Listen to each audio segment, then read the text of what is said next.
আজকে আর করব না, কালকে করব।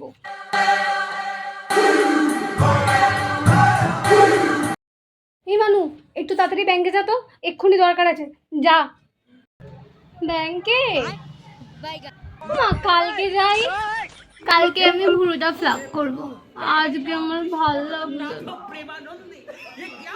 এই যে আম্মানির মেয়ে, যাও একটু বিছানাটা গুছিয়ে নাও, সারাদিন তো বসে আছো। কালকে গোছাই,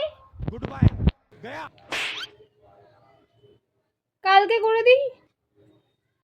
কালকে কালকে চ একটু ঘুরে আসি। দূর দূর দূর, কালকে। এ ভাই পার্লারে যাবি? আরে কালকেও। এ ভাই তোর না হাগা পেয়েছে? আজকে না, কালকে। উফ, ও মা খিদে পেয়েছে, খেতে দাও। মা আজকে খাবি, কালকে খেতে দিই।